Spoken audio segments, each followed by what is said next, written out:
いきなりですね、高校時代の楽しい思い出からですね、2年と半年後っていうふうに出てきて、深夜ですね、すごい遅い時間にですね、軽自動車が赤信号で止まってます。軽自動車の中にいるのが主人公の宮森葵、制作進行。多分これね、テレビでアニメのことあんまり知らない人は何のことかよくわかんないと思うんですけど、制作進行っていうのは、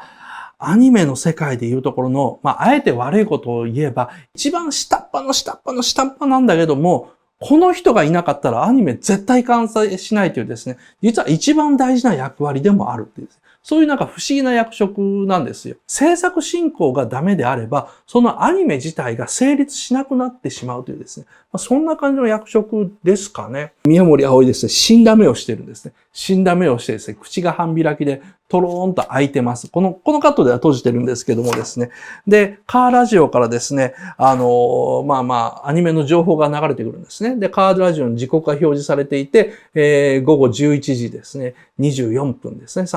かなり深夜の深い時間ですね。こんな時間にもなって制作進行は働かされるのかという、いわゆるブラック企業のところがよくわかるんですね。牛丼屋見てですよ、腹減ったけどもいけないわけです。もちろん牛丼屋になんで行けないのかっていうと、仕事が詰まってるから、もうこんな1分1秒無駄にできないからっていうのと、正直言っちゃって、牛丼を好きな時に食べるような給料っていうのはまだもらえてるかどうかわからない。こういう事情があるのかもわかんないですけども、ところがですね、こんな腹減ったなって思ってる宮森のもですね、そのラジオからですね、自分が担当する新作アニメの告知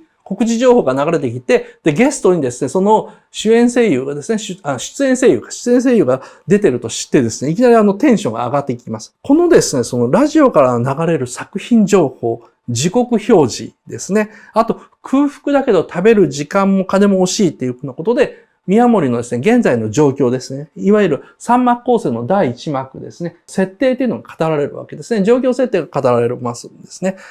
アニメにですね、夢を抱いて上京して2年半経ったっていうのがわかるわけですね。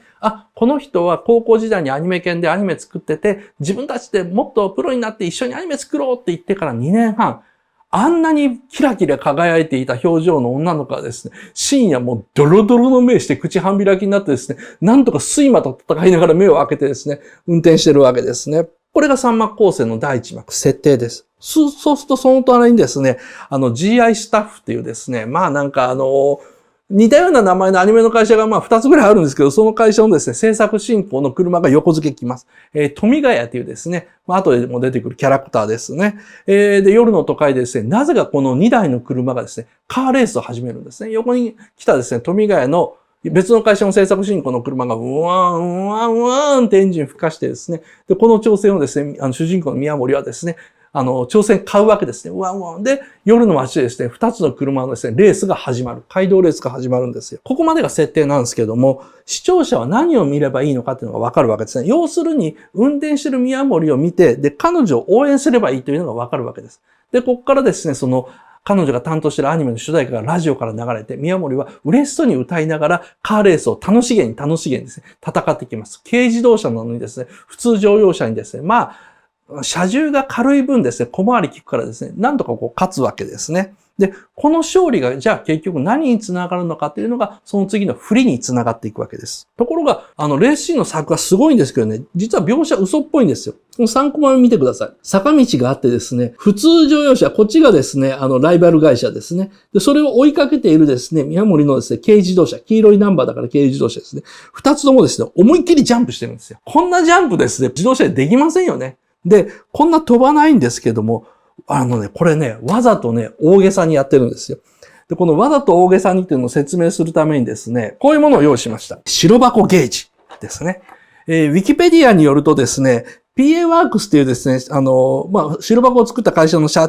長さんのですね、堀川さんは本作のバランスについて語ってます。白箱はあるある 50%。こんなんだったらいいな 20% ですね。ねえよ 10%。10% で構成されてます。残り 10% はハテナですねっていうふうに言ってるんですね。これね、どういう意味かっていうと、このシーンもそうなんですよ。制作進行は車でカット袋を回収したり、あとね、仕事をお願いに行ったりするので、これ事実なんですね。でも、このカーレースっていうのもね、あったはあったんですよ、実は昔は。ただそれはね、1980年代から90年代のアニメ業界伝説であって、多分ね、21世紀になってから2000年を超えてから制作進行が、カット袋を車に積んで相変わらず行ってるんですよ。でも、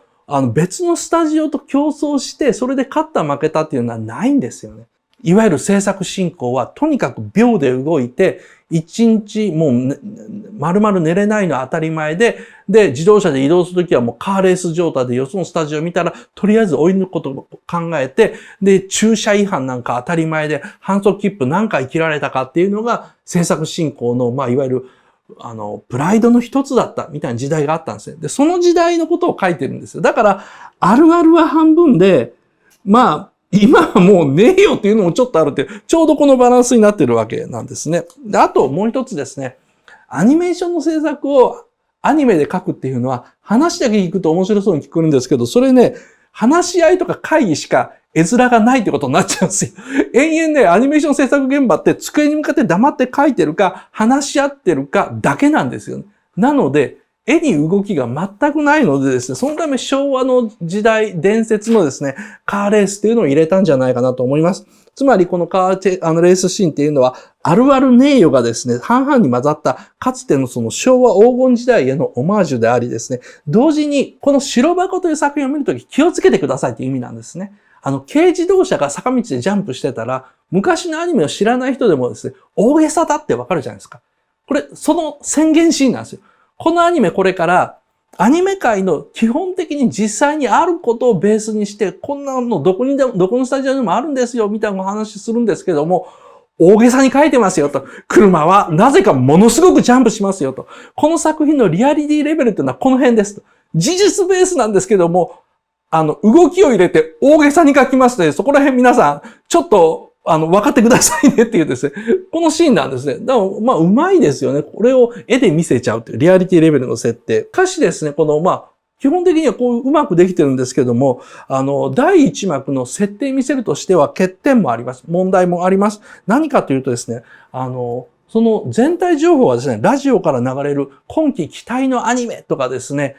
時刻表示とかですね、わかる人にはわかる。何度も見てもらったら気がつく。あと、気がついた人が SNS ですね、ツイッターとかであれはこうなんだっていうのを前提にして作っちゃってるんですね。平成アニメの特徴っていうんですかね。アニメの初心者とか子供をですね、置き去りにしたですね、上級者向けの作品なんですよ、これって。上級者向けの作品だからこういう隠れてるですね、なんか設定みたいなものとかですね、あと見逃しそうなものっていうのを全部見ないとわからない。その分 SNS で種明かしが盛り上がるという構造になってるんですね。ここら辺がですね、その第一幕の設定としてはやや不備のあると。ただ、今の時代っぽいんですね。その SNS で一回盛り上がるような仕掛けにしといた方が。